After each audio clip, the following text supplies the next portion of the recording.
Hi guys, Sean here from digiDirect. Today we're going to be checking out the brand new Fujifilm X-T3. This is of course a replacement to the X-T2. It looks very similar to the X-T2. Most of the improvements are under the hood. In particular, they made some major improvements to autofocus capabilities and video shooting, which is interesting because those are both areas that 2 or 3 years ago Fujifilm was not very well known for. So we'll dig into those. We'll go look at all the upgrades here. We're going to start with the body. Let's jump into that now. As I mentioned, other than the logo, you really wouldn't know that this was a different camera than the X-T2. It's almost identical in design. I say almost because there are a few differences. We've got the same manual control dials on top, although they have been modified just a little bit. The screen is the same tilt screen that flips out only to the right. It's a bit odd. It's certainly better than being solely a tilting screen like on Sony cameras, but it still doesn't have the full flexibility of a fully articulating screen. However, it is a touchscreen, which is great. That was not on the X-T2. You can even set up customized swipes to trigger certain features and so on. We've got that great joystick on the back that makes changing AF points, jumping through menus very, very fast. The viewfinder has also been upgraded to a 3.69 million dot viewfinder, which is very high resolution. It's a pleasure to shoot with. It's a very, very fantastic viewfinder. There are dual UHS-2 compatible SD card slots, which I'm sure will be appreciated considering the flack that Canon and Nikon have taken recently for not having dual SD card slots on their new mirrorless cameras. On the other side, we have HDMI and a USB-C port, and the camera can charge via USB, which is handy. There's also a mic jack and a headphone jack. On the X-T2, you needed to have the battery grip to get the headphone jack, so it's nice to have it on the regular body here. You can actually even remove this door on the side here so it doesn't get in the way in case you're kitting up the camera on a rig. It uses the standard Fujifilm NP-W126S batteries. There is a battery grip you can get that lets you add 2 more batteries for a total of 3. So the X-T3 debuts Fujifilm's new X-Trans 4 sensor, which is a 26 megapixel APS-C sensor. Now that's not much higher resolution than the 24 megapixel sensor on the X-T2, but the X-Trans 4 is a backside illuminated sensor, which means it should perform better in low light conditions. It also does lower the minimum ISO sensitivity to 160 as opposed to 200 on the X-T2. Also new in the X-T3 is their new X Processor 4. This is reportedly 3 times faster than their previous processor, and that's going to account for a lot of the upgrades in autofocus and video features, which we'll discuss shortly. The X-T3, of course, features Fujifilm's film simulations that they've been quite known for. I won't say too much on those because I've discussed them in depth elsewhere, but suffice to say, they're every bit as pleasing and as really nice looking as they have been on previous Fujifilm cameras. It does also include the newer Eterna simulation that was introduced on the X-H1. One newer point though on the X-T3 is that the black and white simulations gain a new warm and cool adjustment slider, giving you a little bit of added creative control there. Okay, let's move on to the main course now though, autofocus. So the X-T3 has a phase detect autofocus system that covers the entire frame. Now, if you're in single point mode, you can choose from between 425 AF points, but it's worth noting that the camera actually has over 2 million phase detect pixels. And it is fast, it's accurate, the tracking is very good, it's very responsive. You absolutely can use this camera for sports and action work.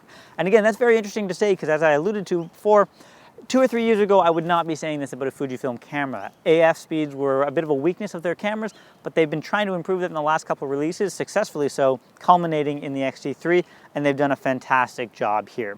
It also does have, it's accurate up to -3 EV, and it has face and eye detect as well. There's also a new pre-burst mode. So if you're holding the shutter halfway down, it's going to be taking shots continuously. Once you actually press the shutter to take the shot, it'll save some of the shots before you press the shutter, which is handy for, unreliable movement and when you're not sure when the action's actually going to happen. There's also a new sports finder display. Now when you use this, it actually does crop in a little bit, but it still shows you the full frame so that you can see subjects who are about to enter the frame, which is useful. Furthermore, the camera can shoot up to 11 frames per second with continuous autofocus using the mechanical shutter, or up to 30 frames per second with continuous AF using the electronic shutter and a slight crop. Those are pretty big numbers, better than a lot of the competition.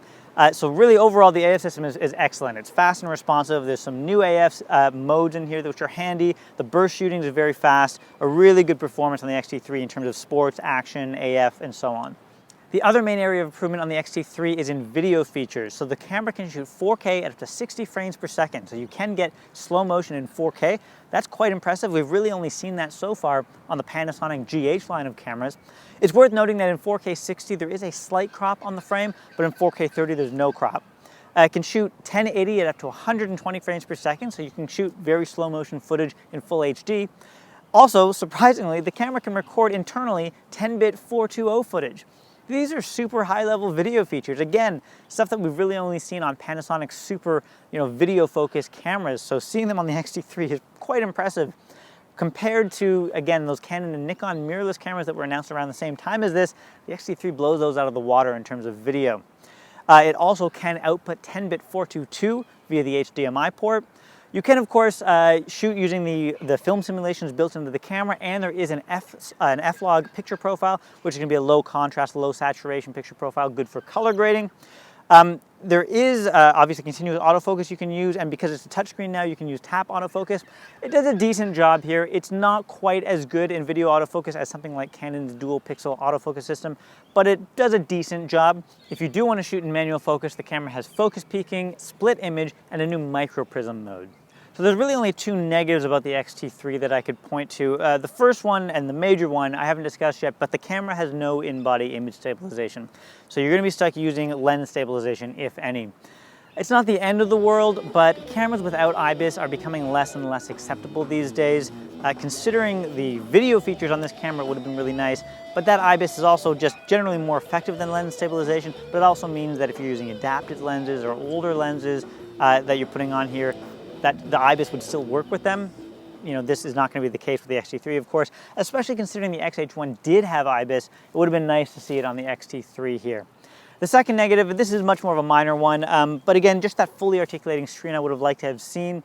Again, what they've got here is a little bit better than a tilting screen, but it's not a fully articulating screen still. This means the X-T3 is not really an option as a vlogging camera, but even if you don't want to be shooting yourself, the added range of motion and flexibility of a fully articulating screen is generally useful. So I would like to have seen that as well. Other than that though, this is a fantastic camera. I gotta applaud Fuji, they've done a really, really good job on here. The AF and video obviously being the main highlights, fantastic specs across the board for those. Again, giving you in a body that is very, very sturdy, has the nice manual control dials that we're used to from Fuji, excellent picture quality. I didn't even touch on that, but all Fujifilm cameras have fantastic picture quality. This is no exception. The film simulations in here, the cool retro look, Fuji's lineup of excellent lenses, I think makes this a fantastic choice for any kind of shooter. And I'll especially applaud Fuji at being self-aware. As I've mentioned a couple times, a couple years ago, video and autofocus were the two areas that Fujifilm cameras were the worst at. And they've been very self-aware about that, and they've made an effort to improve on those weaknesses to the point where now they're strengths and they're leading the competition in these areas. I really wish more camera manufacturers were like this. So it's a very, very, very good camera. It will be out shortly, just before the end of September it should be out. We've seen a lot of pre-order interest on this so far. If you'd like to place a pre-order, you can do so on our website at www.digidirect.com.au. You can also do so in store, or once the camera's out, come in store and you can try it out for yourself. We've got stores in the Sydney CBD, Bondi Junction, Miranda, the Brisbane and Melbourne CBD, and Cannington, Western Australia. Thanks guys, take care.